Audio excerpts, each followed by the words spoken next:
Que devraient faire nos futurs députés, y compris nos futurs députés en Savoie, pour faire mieux que ceux d'avant? Eh bien, parmi les innombrables possibilités, il y en a une en particulier sur laquelle je me suis engagé, qui est de donner à tous les citoyens de la 4e circonscription de la Savoie la possibilité d'initier des lois. Alors qu'est-ce que ça veut dire concrètement? Imaginez, vous dites, tiens, Albin Guillot, député, combien ça gagne déjà un député?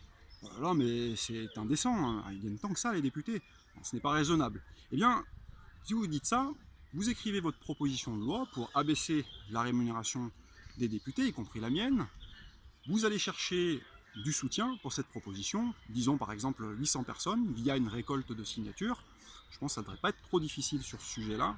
Et puis vous venez me voir avec votre proposition, vos signatures, et moi là je m'engage, après avoir contrôlé la conformité juridique de la proposition et avoir contrôlé un certain pourcentage de la validité des signatures, je m'engage à enregistrer votre proposition de loi à l'Assemblée nationale, et peu importe si je suis d'accord ou non sur le fond. Voilà, c'est ça le droit d'initier des lois. Alors c'est pas quelque chose que je sors de mon chapeau, hein, c'est un droit politique qui est déjà disponible dans de nombreux pays et que nous n'avons pas en France. Alors c'est pas la panacée, hein, ça présente quand même de nombreux avantages, dont celui qui est quand même important d'éviter d'avoir à dépenser de l'énergie et du temps à convaincre son député. Là je parle en connaissance de cause, puisqu'ayant moi-même essayé simplement de contacter pour demander un avis le député de ma 4e circonscription par email, voilà, j'ai été ignoré malgré de multiples relances pendant plusieurs mois. J'ai fini par passer par courrier, là j'ai eu une réponse par email, hein, donc c'est pas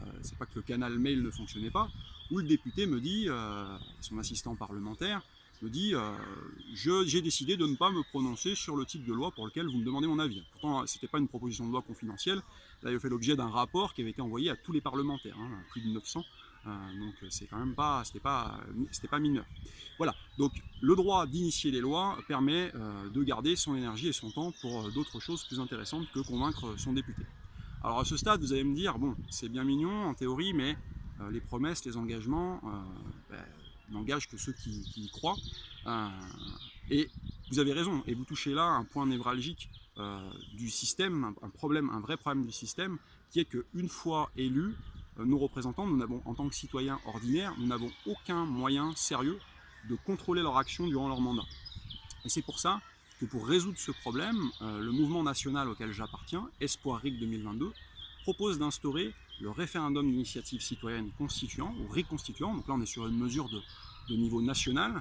Alors c'est une mesure sur laquelle j'ai déjà parlé plusieurs fois dans les vidéos précédentes, que je vous encourage à regarder, mais là j'aimerais insister sur un point, c'est que le RIC constituant donne vraiment la main aux citoyens ordinaires sur la Constitution. La Constitution sont vraiment les règles ultimes du jeu politique. C'est-à-dire que quand les citoyens ordinaires ont la main sur ces règles-là, eh bien, ils ont la main sur les règles qui régissent la rémunération des parlementaires, des députés, la possibilité ou non pour eux de cumuler les mandats, la durée de leur mandat, leurs responsabilités pénales, les obligations légales qui contraignent la manière dont ils peuvent se comporter dans leur quotidien de député, etc. etc. Donc ça donne vraiment un moyen de contrôle très fort, ça fait vraiment des citoyens ordinaires les patrons de leurs députés. Et alors là, je pense que ça ne surprendra personne de savoir que plus de 70% des Français sont favorables au RIC constituant, alors que dans le même temps, eh bien, seulement 1% des parlementaires le sont. Ce qui peut se comprendre, hein, c'est humain, ils n'ont pas forcément envie de se retrouver sous contrôle citoyen aussi rapproché. Alors, on a quand même 1% des députés qui y sont favorables et qui ont été assez courageux pour enregistrer une proposition de loi à l'Assemblée nationale sur le RIC constituant en octobre 2021. Et donc il nous faut des députés pour soutenir cette proposition, pour la mettre à l'agenda, pour la voter. Et moi je veux faire partie de ces députés. Moi pour répondre à cette question, je disais qu'est-ce que peuvent faire que devraient faire nos députés, y compris ceux de la Savoie, pour faire mieux que ceux d'avant.